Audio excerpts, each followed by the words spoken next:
Yeah, we're live. I'm late because it's 7:58. I'm late. I'm late. I'm late at 7:58. But I'm here. And tonight I want to talk to you about throttle body injection because, as you know, for years I've not really been that much of a fan of this. And when they first started introducing this, now factories had used throttle body injection for a lot of stuff, and it's been used extensively before I think as a low cost alternative, and maybe as a stepping stone toward port injection, which individualizes the injection in each cylinder, and therefore you can get maybe a little bit better distribution and stuff. But the port injection doesn't have the charge cooling effect and therefore a potential power benefit that introducing the fuel, at the entry to the intake manifold, like we will have with a carbureted combination, or like this injection setup, like the fast that I have the picture of, introducing it. Basically, they're using this as a replacement for the carburetor on a carbureted intake manifold. And so you can think of it as an electronic carburetor. There are some things that I like about it, and there are some things that I don't like about it. And I also kind of want to compare and contrast because I ran this setup as a blow through with a torque storm on a small block Chevy. And then we also ran it on a small block Chevy as a draw through setup with I'm pretty sure it was a 671 supercharger. And so I want to talk a little bit about what I think is easier to tune on those two combinations. And spoiler alert, it's the draw through setup is way easier to tune. And we're going to go into why some of the things that are going on. So when we have a blow through setup, normally what we do in a blow through setup, whether we have a centrifugal blower like this Torque Storm, a Vortec, a ProCharge or whatever, a turbo even blowing into, normally we would use our CSU blow through carburetor or an enclosure like a Vortec, put a carburetor inside there, blow through that stuff. Blowing through the carburetor works well if you can get it tuned right for all the different variations of, load and RPM and all that. So vacuum, boost, load, cruise, all that stuff. If you could get all that to work, that's fantastic. The one nice thing about the fuel injection, this like 4-blade carburetor looking fuel injection, the throttle body injection, is that unlike a carburetor, which the fuel flow is dependent upon the airflow, the fuel flow from this throttle body injection is not dependent on airflow. They obviously need to be correlated because the amount of airflow that you get in has to have a certain amount of fuel to keep the airflow proper. But the nice thing about the fuel injection is on a carburetor, you're asking it to supply a given amount of fuel with airflow. With the fuel injection, you're telling it, look, you're going to flow this much fuel. I don't care what's happening. You will flow this much fuel. And then you look at the air fuel meter and distribution and things and determine whether or not that's happening. Speaking of distribution, the problem with this kind of fuel injection is that you have a limited amount of adjustability to control the mixture in an individual cylinder. This isn't the fault of the fuel injection as much as it is a problem with the intake manifolds that you would normally use with this kind of thing or with a carburetor. The intake manifolds themselves are not inherently equal in their ability to distribute fuel, regardless of how you supplied that fuel. Even if we have port injection in them where we can supply exactly the same amount of fuel in all the cylinders, they don't want the same amount of fuel in all the cylinders because the manifold itself doesn't provide an even amount of airflow at every combination of RPM and load and that kind of stuff. So it wants different amounts of fuel to have the same air fuel to achieve the same amount of it, to achieve the same airfield distribution in each cylinder. So you got to individually adjust them. With a throttle body injection like this, you can't do that. You can't precisely tune just one cylinder. You can tune the back stuff and the front stuff and do a little bit of that. Even more so, like what I was talking about, where we also ran this as a draw through on a 671, where we had two of them replacing the carburetors, you can do a little bit better job with individual cylinder airfield tuning when you have, 4 barrels over that side and 4 barrels over this side and 4 injectors on that side and 4 injectors on this side. even though the blower does a good job of kind of homogenizing everything, you can still tune that a little bit. And we've done that with things with tunnel rams and blowers and stuff. You could corner jet it. And so you could do a little bit of that because you have more to play with and they're spaced farther apart so that the fuel would be going a little bit better to an individual one, not like it does with port injection. Port injection is absolute. Okay, we're going to inject this amount of fuel into this cylinder. And if we can do sequential injection and do individual cylinder tuning, we're going to achieve that. You can't do that with any of these other ones, even with the dual throttle body thing that we're talking about on a blower application. But you can do it a little bit. So on our blow through application, we have a torque storm supercharger, centrifugal blower blowing into this thing, and then we can tune it and get the airfield that we want. A couple of things that you have to worry about, like we were talking about with the intake manifold, is distribution. If we're taking an airfield reading from the header collector, we're taking an average of all of those cylinders. We could be in the case of a single plane intake manifold, we could be comparing two longs and two shorts, which want different air fuels, which are getting different air fuels if we're supplying the same amount of fuel to those, which are getting different air fuels. And then we're averaging them out. Maybe the longs are all 14-1 and the shorts are all 10-1, and we get an even, we get a 12-1 there in the middle. That's an example. It usually wouldn't be that far off. It could be off by one full air fuel point, or even slightly more than that sometimes, which is a lot. In my opinion, especially over an extended period of time, would be enough to damage the motor. That's the most scariest part of it. The power thing is anymore now that I've seen what happens when we do individual cylinder tuning. The power part of it is not a concern to me. The safety part of it is a big concern. But when we're blowing through this, one of the things that often happens that we see when we're monitoring the fuel flow of a carburetor on a blow-through application is that we get way more fuel flow through the secondary side than we do through the primary side. That to me seems problematic. And it would make me want to look at individual cylinders to find out if all the back cylinders are getting way more fuel than the front cylinders and we're just getting a good average. So on the fuel injection, we're not doing that. We could supply the same amount of fuel to the front injectors and the back injectors. We could supply exactly the same amount of fuel into the common plenum with both of them. But the thing is, do we want to do that? I don't know if these throttle bodies have the ability for us to supply more fuel to primary injectors versus secondary injectors on the sides, that we're referencing kind of like we do with a carburetor. But you might want to do that, if only because you're getting more airflow through that back section. If you're going into a big common plenum, maybe that's not an issue. If you're blowing into a single plane intake manifold and it's all going down into the common plenum and it goes down there and it mixes up and then goes into the cylinder that it's supposed to go to, roughly what we're doing, maybe that works out. And with the blow through carburetor, it also seems to work out. We're getting more airflow through there because when we're aiming the boosted air into basically the back of the carburetor, it goes down the back of the carburetor, it gets more airflow through the secondaries. If we're going into a big common plenum, it gets more airflow, it gets more fuel flow, and then it mixes with the front side, which got less of both, and then together they work together and it all works out. Seems to kind of do that on the dyno because we run this again and again and again and see this very often, and then also see that we make good power and we don't blow the motors up. So it seems to be working. As a comparison though, between the blow through application, like with the centrifugal blower or turbo blowing into this kind of thing, the fast thing, by the way, worked fine. We were able to dial in the air fuel the way that we want. We want it to be 11-1. We could make it 11-1. We want it to be 11.5-1. We could make it 11.5-1. If we want to go to 12-1, we could do that. We ran the thing NA. It worked on there. We went as a blow through. It worked on that. I think we had a 2-bar map sensor in that setup.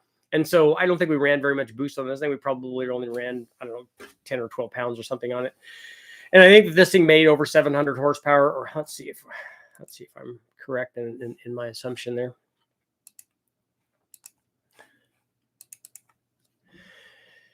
Not quite 700 horsepower, 680 or 90 or something like that. So thereabouts. And this was on a 300 and let's see what small block this was. I think it was a 370 inch. Yeah, this was Westex motor, airflow research headed, which is good. Small block on there. So made good power. We weren't we weren't trying to make lots of power. That wasn't the goal. The goal was to find out if we could put, put forced induction on this thing and blow through this thing and then have it work. We weren't trying to go for let's do the maximum thing. Let's just sneak up on this and make sure that it's working. And it did indeed work. And then, as I said, we also ran this fast setup with two of these throttle bodies on a 671, and that worked too. And I think of the two of them, because of what I was talking about with the flow distribution, the way that the air enters into this thing, and if we put a bonnet, like we run the CSU bonnet on there, if we run that kind of bonnet on there and blow it into, I think we do get more airflow through one section of that throttle body than the other, as we do with a carburetor in the same situation. It would only stand to reason that that would be the case. Running two of these on the big 671 mixer, the air and fuel mixer, I don't think we suffer the same kind of problem. We don't, it's only going to draw in the amount of air that it needs. Two of those was probably more than we need, because again, we weren't trying to make a lot of horsepower. It was in the 600 to 700 horsepower range when we were doing this, because we were doing somebody was doing a tuning seminar there when we were doing it. And so we ran this a whole bunch. And I think, if anything, on that application, running a pair of those, we obviously weren't anywhere near the flow rate, but we weren't really anywhere near the flow rate on the blow through thing either, because, I think that this was 1,000 CFM or something, and we weren't anywhere near that. And forcing air through that, we increased the flow rate of that thing also. So we've made basically twice that power with something flowing that kind of air. So it's not, we weren't anywhere near that. But on the dual thing, we have all of the air and fuel going into the blower, and then the blower chops all that stuff up, pushes it to the other side, and blows it into the manifold. And then you have air and fuel in the manifold, and then it, finds its home where it needs to go. And I think on the blower application, it was really easy to get on the draw through setup. It was really easy just to get the tune. We're not running boost through the thing, obviously. And getting the right amount of air and fuel, or the air fuel ratio, the air and fuel from these setups, was very, very easy on the draw through blower thing, as is usually the case with carburetors as well. When we put two carburetors on top of there, it's not usually an issue at all. Most of the times, particularly when we get the blower specific carburetors that are designed for these draw through applications, we put them on there and they just work out of the box and they work great. We don't normally have problems with those. If we do minor jetting, it's because we're looking for tiny amounts of power, or just to just to make ourselves feel better that we did some tuning on it and maybe found nothing. Because if we go from 11 to 1 to 11.5 to 1, most of the time it's no power at all on a blower application like that. But I had to look back at these and found this by mistake, because I was looking at something else. I found the information and I'm like, oh yeah, that's right. We did run this fast setup, and I'm surprised that I hadn't referenced it before. But it did work. And so it worked as the blow through, and then it also worked as the draw through. And so, I don't know, maybe I've been giving him a hard time, and maybe I shouldn't have. We'll see what you guys have going on.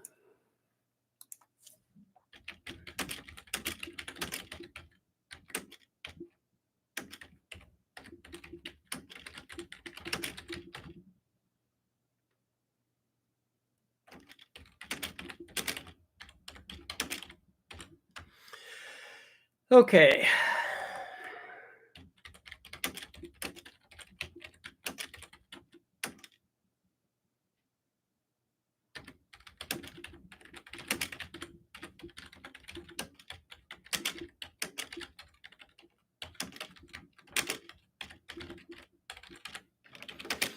Okay, would you replace a good running carburetor with throttle body injection?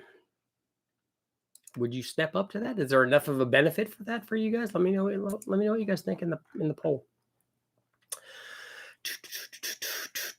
Zach's Muscle Motors. James, what's going on? Todd's in the house. Snipe. Yo, Rich. Holly hyped up their throttle bodies. Everybody did. MSD was making some, and Fast was making some, and Holly was making some. There were a bunch of guys doing it.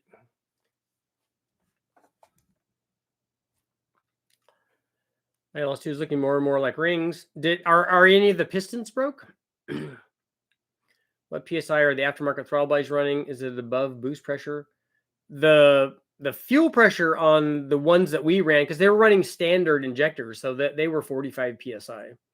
But they have other ones that are lower pressure. Bosch ITBs were looking promising, but I'm just disappeared. Had an 86 S10 with a draw-through turbo on a TBI. It's really nice. Only running 5 pounds. It's amazing what you can get away with when you're running low boost on stuff. What about using port and throttle by injection? Yes, you can do that. Or you can be cool like GM did and run direct and port injection. KY, you don't like Bosch stuff? Is you cycle on these throttle bodies all for one? I think it is. I don't think you can tune the injectors individually. I could be wrong about that. I know when we were doing it that we weren't doing any individual injector tuning. Neil, what's going on? Oh, good morning. That's right. You're over on the other coast, the other continent. Eric, what model Fast did we use? Let's see if it shows on there. Let's see if it says that. Yeah, there's a picture of the fuel injection here. XFI Sportsman.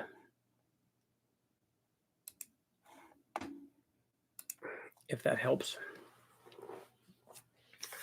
No replacing a fine-tuned carburetor. I tend to agree with that. If I have an NA motor and it's got a carburetor and it's driving around fine and it's working, I wouldn't see the benefit of putting fuel injection on there. The only thing that I could say is, maybe if you were in an area where you had a cold start problem, but with most carburetors, I haven't seen that.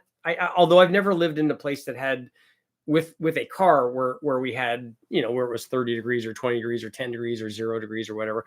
I haven't lived someplace like that. So there might be a problem with carburetors there, or if you're trying to get really good fuel mileage. But after doing lots and lots of calculations on improving fuel mileage, because one of the things I was thinking about is, okay, if I get rid of my truck and it gets like 18 or 19 miles per gallon only on the freeway when I'm driving down to West Tech, but now I kind of know why, because it has about 6 or 8 degrees of timing pulled, which is not good. So I could get better fuel mileage. But if I wanted to get something like a little truck that got better mileage, how much better mileage would I have to get to offset the change in cost that I'd have to pay to get another truck? And really, you don't get there unless you're doing this for 10 or 20 years. It just doesn't pay for itself. You have to have a big change in fuel mileage to have a significant change in to offset any sort of cost change. Would you replace a bad TBI with a CARB? I'm in the process. I would do that in a minute. Whenever we run motors and we just want to get them started on the dyno, we don't put fuel injection on them. We just put a distributor and a carburetor on it and start it up, and it fires up immediately and runs, and we can break them in and stuff. And then if we want to run fuel injection on it, and if we have to at all struggle with the fuel injection for whatever reason, we would rather do that after the motor is broken in. I don't ever remember having a problem with getting one started when we just stuck a distributor and a carburetor on there.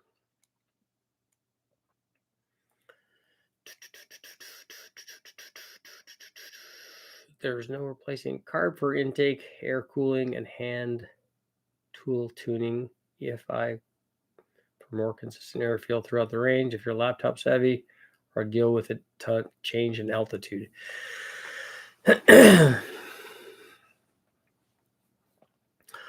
Someone hooked up the governor wrong on a pressure washer I found in the skip. The reversion of the CARB when it was floating the valves was pretty cool.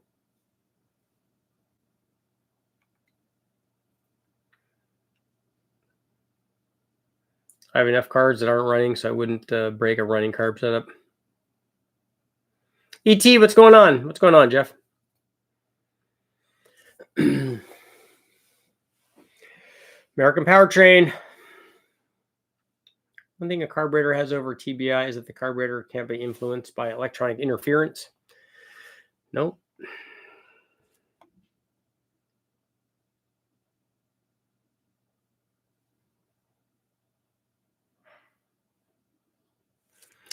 People forget about sunk cost. That's got to be something else, and focus on operating expense. We always think about that when we go to the pump to fill up. We're like, man, I wish this thing got better fuel mileage. Everybody says that, no matter what you have. I honestly didn't say that when I had the Sprint, and I didn't say that when I had the Civic VX, because I loved driving down. I mean, the cars were the cars, but driving down for 250 miles where I would stop to get gas and get something to eat or whatever, get something to drink, and having to put like 4.5 or 5 gallons in, that was awesome.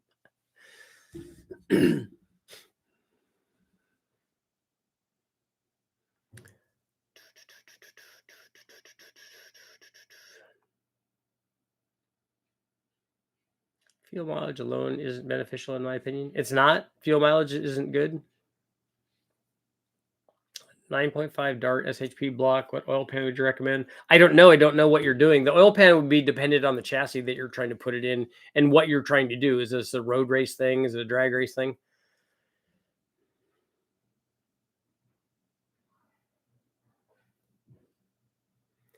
Elwin, is he the elf? Got 603 horsepower on an LT1 with a GM LT1 dual plane intake that barely fit the AFR LT4 heads. He used the as cast dual plane intake manifold with AFR LT4 heads. Isn't the port raised a lot on an LT4 head? Found out that my flip shorty headers hit the LT1 valve covers, drawing up a header flange. A plasma cut used as a spacer. Will grind to adapt D to oval transition. Okay, that's good. You don't see it as a problem. You see it as an opportunity. Adapt and improvise, overcome. Bosch was making billet ITBs with red butterflies. I don't know anything about that.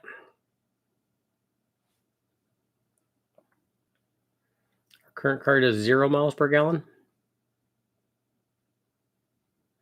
Sunk cost is what you've already spent. Oh, okay. I'm not familiar with that phrase. Oh, the LT1 was a 396 stroker. Yeah, I was going to say it seemed like a lot, but anymore, people will say what people say.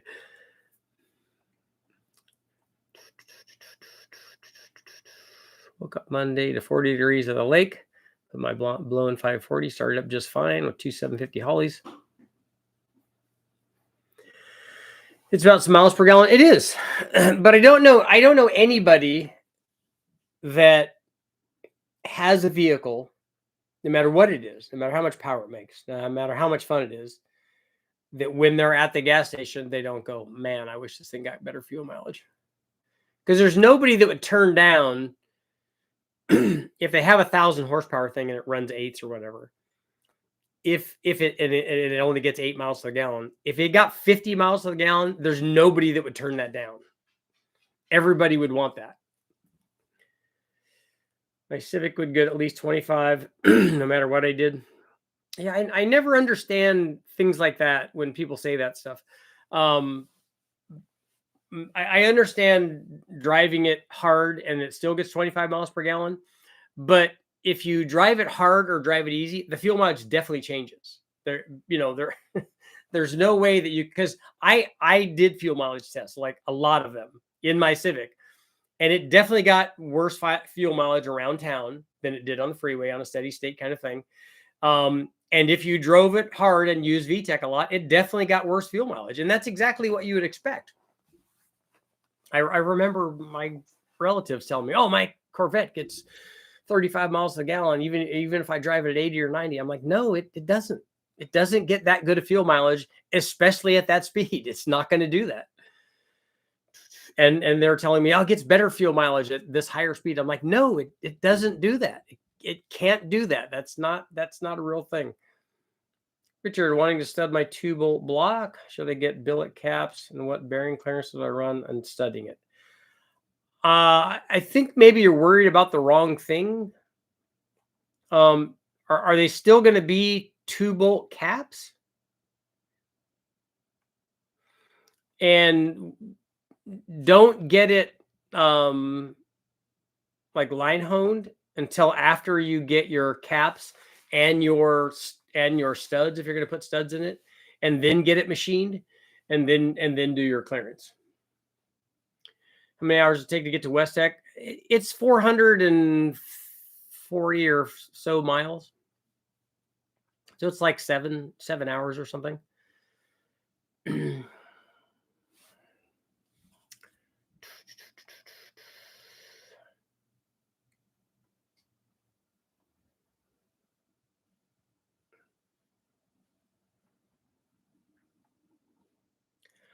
Four-eight crank, 6.0 block, truck square port heads, yay or nay?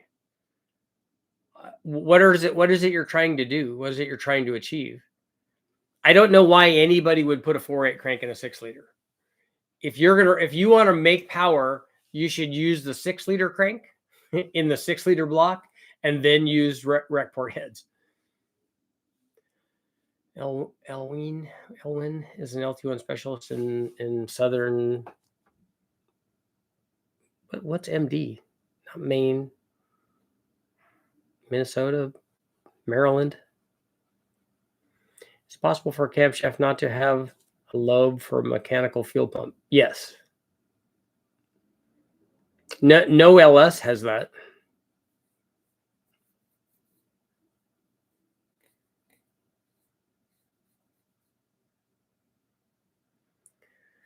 Sunk cost. I studied economics when I was at UCI. That was long ago. I don't remember sunk cost as one of the things. Although I did change my major to advertising, so maybe that's why. Are there engines that you know that are a good swap for a 2009 Northstar? Are you swapping it out of something that has a factory Northstar engine in it? And couldn't you just put an LS in there?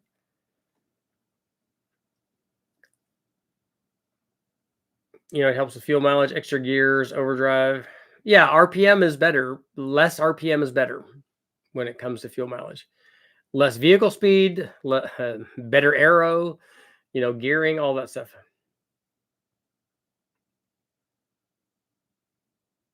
Richard, this may be off topic a little bit, but is a dart block reliable for street use? May go to the track here and there. Yes. And which dart block do you have? What engine family is this?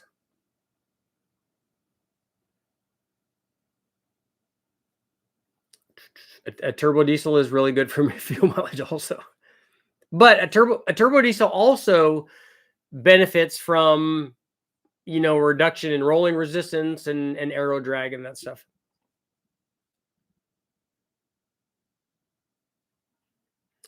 Amount of gain of fuel mileage from a well-tuned CARB to a well-tuned fuel injection, I don't agree is always the way to go. So you don't think that I've never seen a carburetor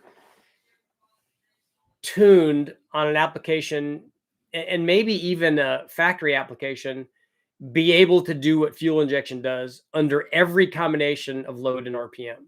Like if you want the thing to always be 14.7 or 15 or 18 or 20 or whatever you want it to be, you can make it do that. It's very hard for a carburetor to do that. And then also do the air fuel that you want at wide open throttle. And you can easily achieve that with fuel injection. But the thing is, if you're cruising down the road at, let's say that you could get your carburetor cruising down the road at 14.7, and you could make your fuel injection 15 or whatever, it's just not going to be very much.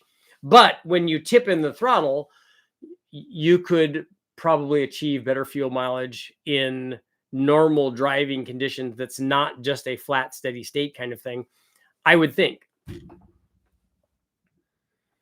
Why do cam cars seem to get close to stock mile per gallon on highway, but use much more in the city? Maybe because they're using the throttle more. And I think a car or a truck with an aftermarket cam doesn't get what a stock cam does in fuel mileage.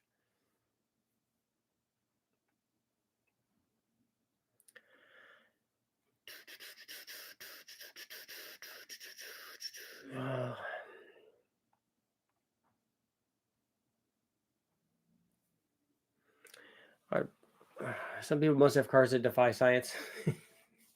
Yeah, I agree. Richard, with a stock multi-layer head gasket, what is the thickness? I'm concerned my engine has high compression, static. I don't know. You can go to Wallace Racing Calculator and put in all the data, because there's a variety of different thickness MLS head gaskets available for an LS. The two that we use the most are 41s and 53s, but there's other ones too. Where is your piston? If it's a flat top piston, and then what is your chamber size? Those are going to be the big things: the displacement and the chamber size, and then other things like the compressed thickness. The bore size of the gasket is also a very big one. Where your piston is. Did you check your piston? Is it out of the hole? Is it at zero deck? Where is that at? I live where it gets minus 20 for weeks straight. I drive a Q-Jet. You either plug the block heater in, and you might have to throttle it for a couple minutes till it gets a little heat. Does an LM7 engine weigh less than a small block Chevy? I would think that it does, because it has aluminum heads and a composite intake manifold.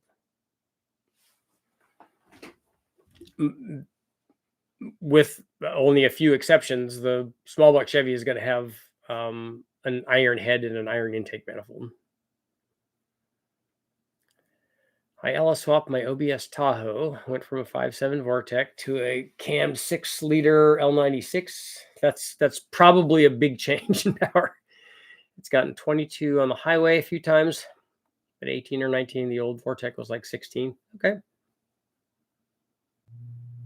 And I think some of these tuner guys could help you with getting that thing in lean burn under cruise and stuff, and really help fuel mileage.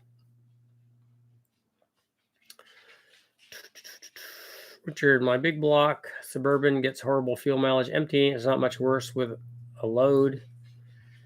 10 empty, 9.5 loaded with my enclosed trailer. I see. I don't see how that's possible. Are you driving the unloaded one like much faster or something? Because the thing is, like on our, if you look at something that gets really bad gas mileage, if it gets like 5 miles per gallon, if you can increase that to 6, that's a big percentage. That's a 20% change in fuel mileage. It's not a big number change, but it's a big percentage change. Something's treatable, it turns 7,500. Well, we run the 5.3 from the wrecking yard, this whole stock bottom end stuff, to 7,700. It's probably got 400 or 500 runs on it. So the short stroke thing is not a requirement for engine speed. What you want to do is make sure that the cam profile, the lobes, are stable, and that you have the right spring package, and that you set the spring package up with the right amount of coil bind clearance relative to the lift. There's some setup going on there, but it has very little to do with piston speed and rod ratio and stuff. Richard, my piston rod weights have come out requiring 1,840 grams. I have a dart billet crank with 1,780 throws. The 60 grams is worth adding weight to the crank. I don't know. I'm not that hip on balancing. So that sounds like it's out of balance by a good bit. But have you had them spin balance this thing? And what did they tell you at the machine shop? Long time watcher, first time commenter. Really appreciate your in-depth comparison videos around LS engines and displacement versus boost. Yeah, there's lots of stuff there. There's Ford, Chevys, Dodges, Hondas, all kinds of stuff. Current work truck has been running a Motorcraft 2150 on a 351 Windsor. Have seen no need to go EFI. So I answer the poll no. No, if you got a good working carburetor, it's it's hard to beat.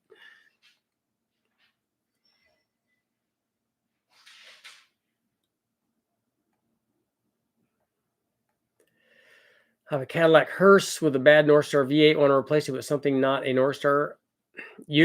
A Cadillac will, what year is it? But I mean, that will swallow even a Cadillac motor, a big one. So, or you could put any kind of V8 in there, big block, a small block Chevy, an LS, almost anything. I run Merlin World Products daily, big block Chevy, solid roller, Merlin heads, makes good power. So do you run the solid roller as a daily driver? Should I run 850 idle speed with a Holly Sniper or less or more? It has nothing to do with the Sniper. It has everything to do with what the idle speed is required for your camshaft and maybe your converter, but your combination. Does that camshaft not want to idle down below that?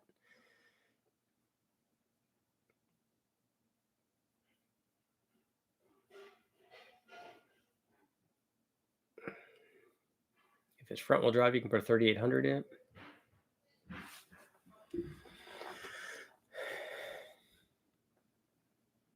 Did they have front wheel drive Cadillac hearse? I forgot about that. I didn't know that they did that. LQ4 is easy power. I'm not saying CARB can get as much mile per gallon. What I'm saying is the difference in mileage gain versus the cost of swapping it. No, I agree with that. I wouldn't do that. That's what I was saying. That if you have something that's running good now, even if you got better mileage, you're not going to be able to justify that expense. I mean, if it costs you $1,000 or $1,200, what kind of change in fuel mileage are you going to have to get to like amortize that cost? It's a lot. It's not going to happen is what it's going to be. Some LQ4s have iron heads. Yeah, the early ones did.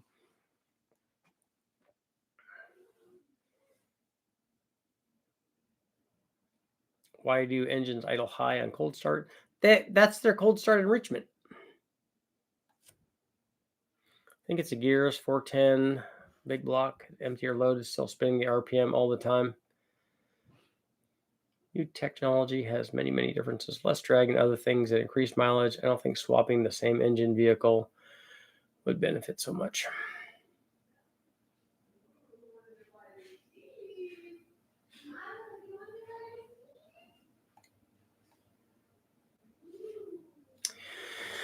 ET, you got a 4L80E, no manual transmission, 26 to 2800 install. That's good.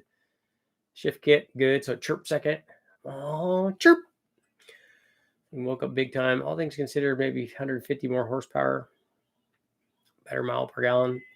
Yeah, I wouldn't be surprised if it's that much. I don't know what the 350 was, but it could easily be that much. Doesn't piston speed determine max RPM as long as everything else can keep up? But we're not talking about that. We're not talking about a theoretical 20,000 RPM motor. We're talking about something that's sub 8,000 RPM that has nothing to do with piston speed and nothing to do with rod ratio and has everything to do with valve train. Valve train is the first thing that happens that limits RPM. It's not the other things. Check my latch every 12,000 miles. Are you talking about the lash, right? Is what you're talking about? There we go. Okay, yeah. I need to have the crankshaft balance just because the crank is rated for 1780 Gs. It would actually accept more weight if it's just out of the box versus spun. Front wheel drive, okay.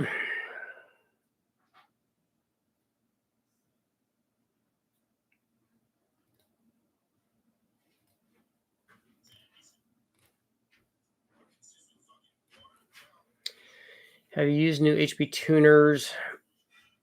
No, I haven't. Oh, the Monte Carlo is getting a 6-speed? Okay, cool. Do you think a 454 or 455 TSP block is worth the extra displacement money compared to stroking a 6-liter aluminum block? I hope to get high torque over horsepower numbers. Would the stroke difference affect greatly? Yeah, the bigger the motor is, the more torque you can make. The displacement's going to make the torque for that. I don't know what those blocks cost. I have no idea. I have no idea what your budget is. So it just depends. If it's at what number is it worth what power level or what cost level. So if you say, okay, I'm going to buy a new block. That new block is, I'm sure it's got to be $3,000 or $4,000. So how much extra torque would I have to gain in the first part of the curve, I'm assuming, to justify that cost? What would I have to do? Like, would I have to gain 50? Would 50 foot-pounds be enough to be that much? Is 100? Is it 20? Is it 8? What is the number that you go, oh yeah, no, I got to have that. If you look at the specific, it's a fairly easy thing to calculate or to give you an idea at least. If you look at the specific torque outputs of these motors and go, yeah, I'm making 1.5 foot-pounds per cubic inch, which is a good amount.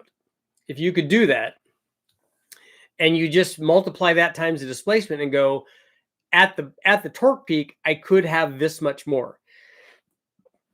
Maybe I'll have more down low, maybe I'll have less. Just depends on what your combination is.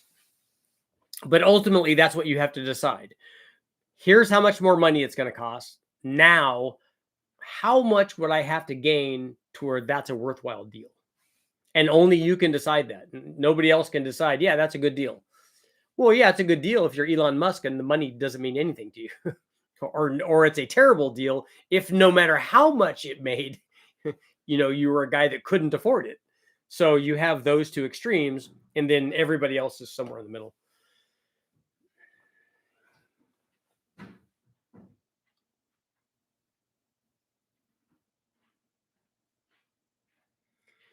It's 150 watt, 5950, so 6,000 RPM motor, enough to spin an M90. I don't know what the calculation is for that. The M90 is going to be, let's say you need you need a 200 horsepower electric motor. If you wanted to spin it and process it and have it make boost and have it make airflow. So if you had a 200 horsepower electric motor and the RPM of the motor would be less of a problem because you could gear that with pulleys to change the blower speed. That's normally what blower dynos do. You just put different pulley ratios on it. And you get to a point where, it takes so much, like the one that the guys at Kenny Bell have. They have an LS motor. I built them a 383 so that they could use it to spin some of these things that require more than 300 horsepower to drive, because a 300 horsepower electric motor is a lot. The Hearst I have is like brand new, but the North Star issue, the head bolts have let go. Uh-oh. It's 2 horsepower for 150 watts, but that's the input power, not the output. It's a funny joke. Could an M90 work on a D16? Yeah, it could. When we ran the Jackson Racing stuff, we were running M45s, but they ran the 62s on the VTEC motors. So it would just be a matter of having enough room to run an M90 on it. And a D16 isn't nearly as powerful. And I don't know if it would be able to take advantage of everything that a M90 has to offer, but you certainly could do it.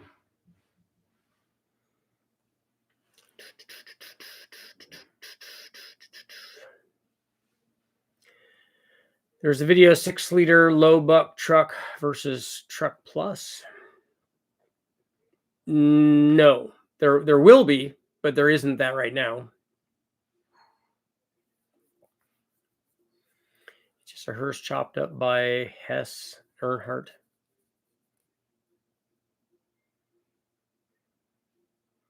What's your best explanation of why an LS have the torque plateau on the dyno chart? I don't know. I'm almost thinking that that's intake manifold, because it seems to be most prevalent with the truck, and particularly the fast, and the Trailblazer SS. I need to go back and look, but I don't think we see the same thing with the other manifolds.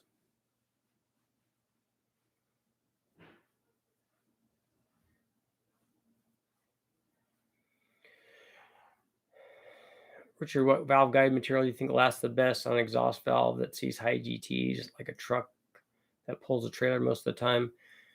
On anything that I would be using in a vehicle, I think I would put powder metal guides on it.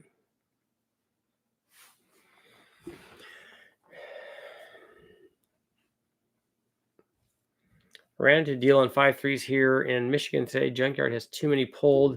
They're doing buy one, get 50% off the other one. Buy two, get one free for the price of half an L3 crate motor. I can get 10 5.3s. That's nice. That's a good deal. I need to take a trip out there. I need to have you buy me like 10 of them and then come get them. Do they have 6 liters too? Eisenhart, not Earnhardt.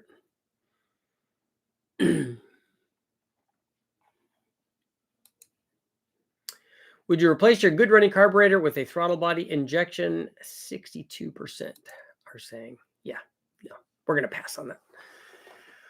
They do have them, but not for that deal. Okay. 5.3s are still good. Do they have aluminum 5.3s? Because get all of those. I'd like to have like 10 of those, please. Ductile iron, bronze eroded away. Yeah, bronze guides are not. Maybe if your rocker geometry is perfect, you're running roller rockers on them and you're not side loading at all, maybe those will work. But I like the powdered metal stuff.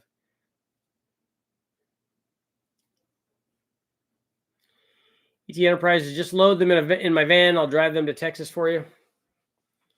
It'll only cost $1,000 in gas. Love an L33. Iron and aluminum the same price. Well, grab me like 5 aluminum ones. And I'll come get them, because I got to come out to Ohio anyways.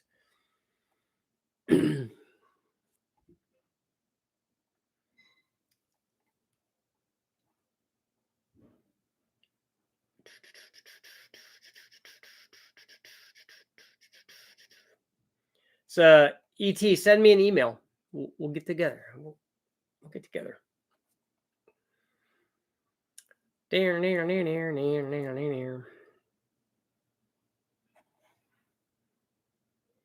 could have aluminum L33 crate motors for sale with cams, with low buck truck camshafts. I'm actually thinking about it. I'll be in Michigan until just before PRI. When's PRI? Is PRI in December? I'm coming out fairly soon to get the Omni. I got a running L33 for cheap. I use it instead of fixing my broke LQ4. L33s are good. So are LC9s and all those.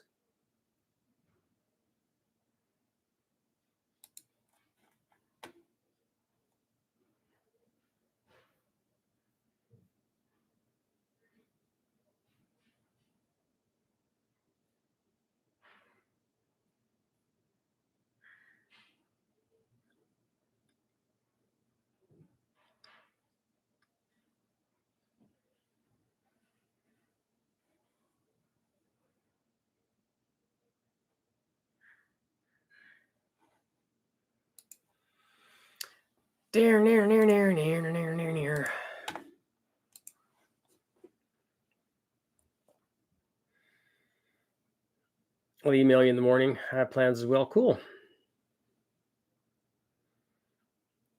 Hell of a deal. He'll get them in Ohio. Yeah.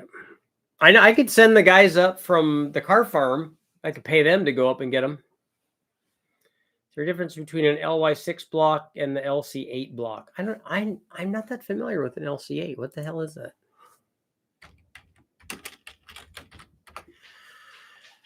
LC8 engine specs on all cylinders. Those guys do such a good job. Brian did a good job with that. They got all the data. Gen 6 small block used in GM trucks and SUVs 2011, 2019. Only one to operate on gasoline and LPG or CNG.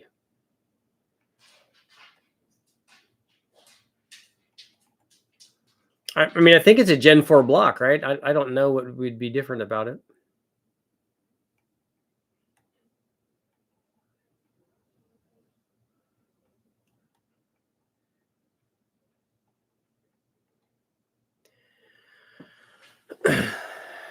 $58X,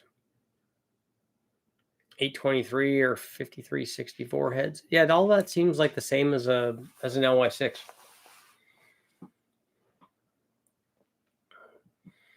Really wish I could get a deal on an L92, L94.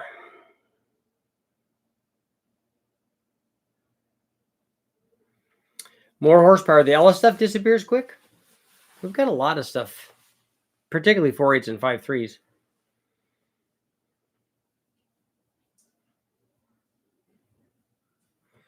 You can pick up the iron LS heads we talked about. Cool. Yeah, but Neil, you guys got Europe has some cool motors that we never got here in the United States. I remember growing up reading Road and Track and stuff, and always hearing here's the European spec one. It's so much better, like the M series BMWs. Why do we get 240 horsepower and you get 340 horsepower? That's not bueno.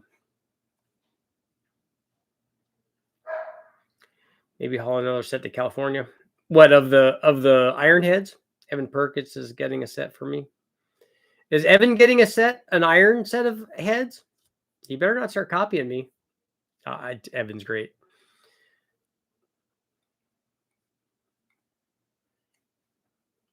Do you have a website set up? We have a store set up, a website set up for Shopify, but it's still going to send you to PayPal, so you could do it the same. And right now, if you go directly to my email, you save money.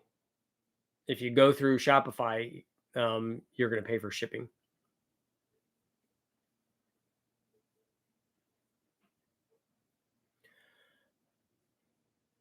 You bought the LC8 block due to it being a 2006 casting. I was worried I should have found an older LY6 block.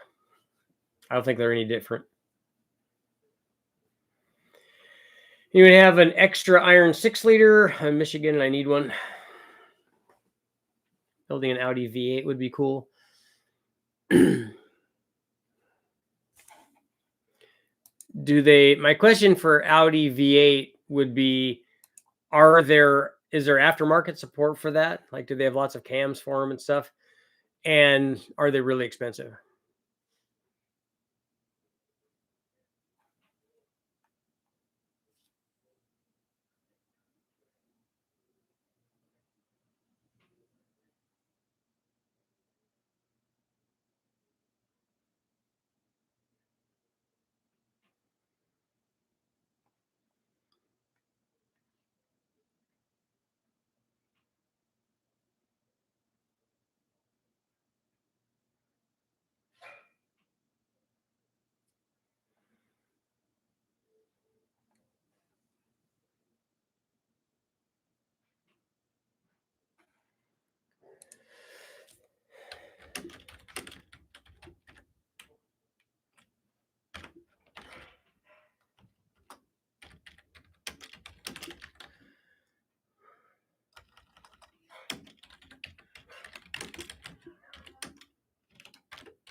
Simon, if you ever come to Australia, let me know. I'd like to take you to a good pub for dinner and talk tech. Oddly enough, my wife and I were just looking at Australia for a potential vacation. I don't know that that's going to happen, but I would love to go there. There's lots of stuff that I would like to see.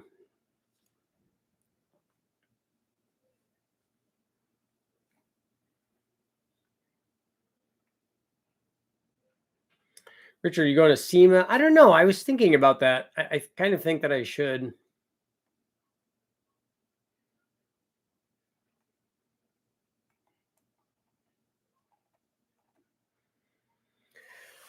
I just need a block.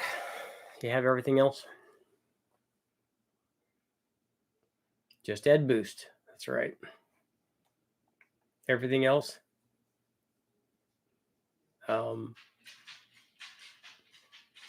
So ET, does the van run with the LQ4 in it? So can I use the LQ4 van, buy the van with the LQ4, and then fill it full of a bunch of other LS motors and then drive it back? Because that would be awesome. That would be the ultimate LS trip.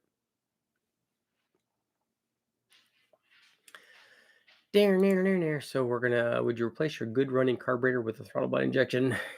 Ooh, it's interesting. 58% no and 42% yes. That kind of changed a little bit. I thought that we were more on the no side. You need to build a burnout car to take. Oh, to do burnouts where at SEMA? I'm just more interested in getting all of those engines back, and getting the Omni back. I want to drive it.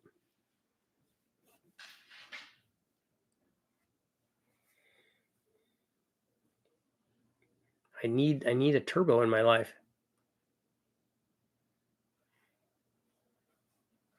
I just got back from cruising the coast. Is that like a big cruise event stuff? The biggest question to talk was, is Richard taking over Engine Masters?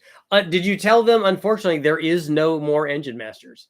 So it's not a situation where there's an open spot. In fact, I just talked to Brule today. Steve gave me a call. He was on his way to go bowling, and so it's always good to hear from Steve. And so we got to chat for a little bit. But you can't replace Brule because, after you've spent some time with him, you can't replace him. But that was fun, and I loved doing it. But they're not having the show anymore, so it's a moot point, to quote Joey Tribbiani. I'm feeling my friend with the 3.3 Vortec just made it back into a roller or get pissed about a Speedmaster cam. Well, it might be that they didn't have them made somewhere, or if they did a good job. I know that they were sourcing cams from for a while from Howard's, I think, who does it. They do a good job on cams, but I don't know what their new stuff is. Hot Mess, what's going on? Why can't I see anyone else's messages but my own? Somebody help Woody's out. 42% didn't have a working choke on their carburetor. Valve train failing in my 06 2500. Got to take it out. Jam it fixed with turbos on a C4.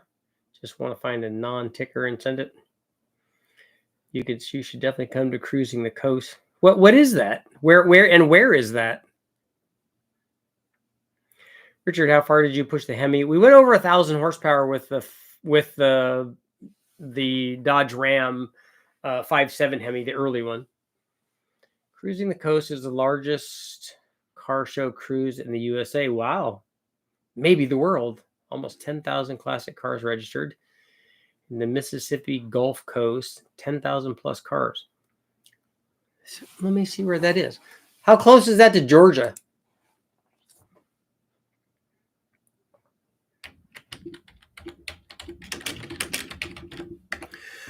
Cruising the coast. Let's see. Visitor information.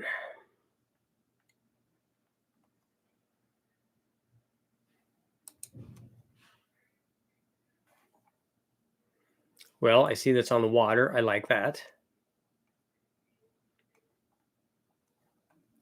I'm looking for a map here. Sponsor, merchandise, photo gallery.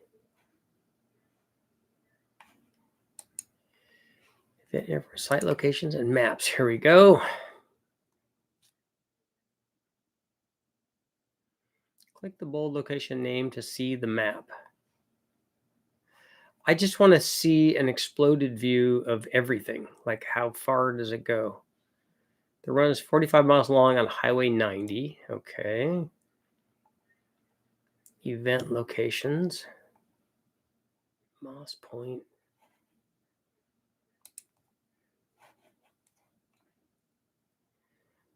Front beach. Yeah, I need to pan out here.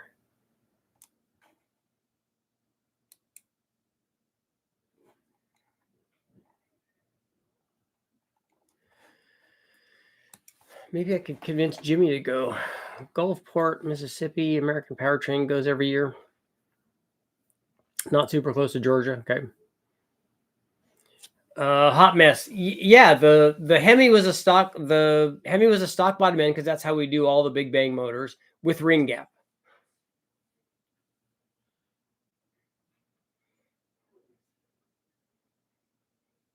Put an improved racing products oil galley plug in it. Deep oil filter, GML7 lifters. Why do you put the oil galley plug in it? And why does it improve racing products one? What's different about that?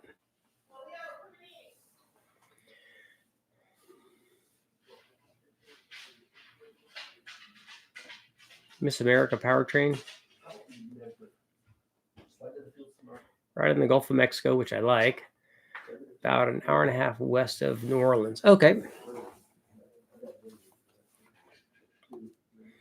Best advice for cruising the coast, efficient cooling system.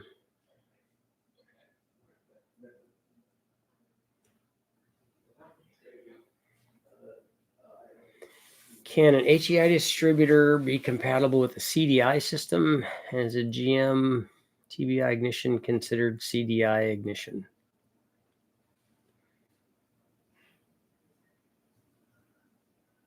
Hot mess. It was a big bang. The motor came out of a truck and not a car, is what I meant. It's a motor that I bought from online, and then we put ported stock heads on it, and I think we ran the SRT8. I need to go look at that, see what intake. It was either the SRT8 intake manifold or the Magnum manifold. We ran a single turbo on it, and it had the I think it had. It didn't have a comp cam in it. I think it had the I think Crane or somebody made us a custom cam for it. It's the one that I used that same cam in the stroker version that I did.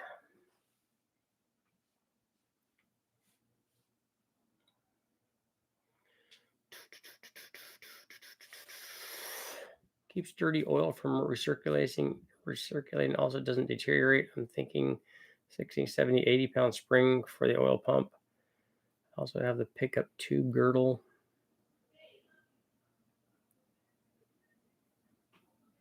So you're on an LS, you're worried about the pickup tube moving around? Are we talking about an LS here?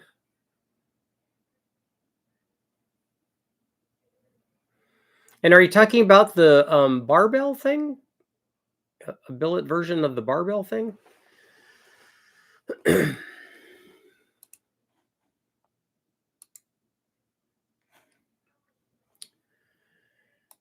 Of the barbell deal? Yeah, we see everything from muscle cars to blowers, of bug catchers, over the roof to rat rods, old VW buses. All of those things I like.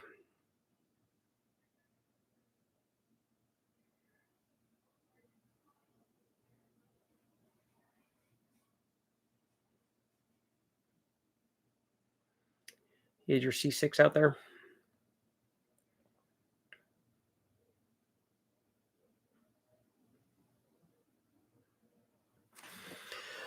Dear, I got 1 minute. Uno momento más, por favor.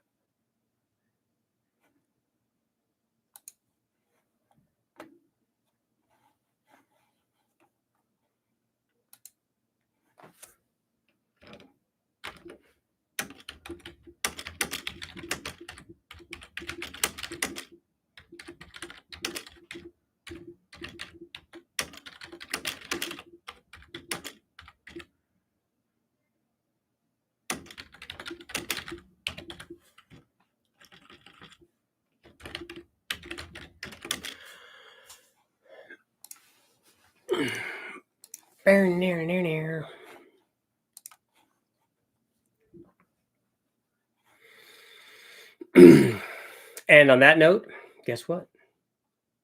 Stock Kriegel out of a Ram versus a car. Not that it matters. They're all made in Mexico. Was a difference in HE heads between the 5.7 and the 6.1. The 6.1 didn't drop seats. Yeah, I didn't put 6.1 heads on it. This was a 5.7 from a Dodge Ram. It was an early one. This was a 06, I think, is what the year was. And we didn't use the truck manifold though. I think I used the car manifold because we had those when we were doing testing on it.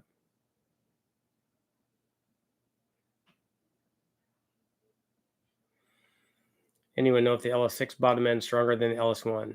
It's not. The block is different, but the crank and the rods and pistons are not. And on that note, I will see you guys all tomorrow. Tomorrow.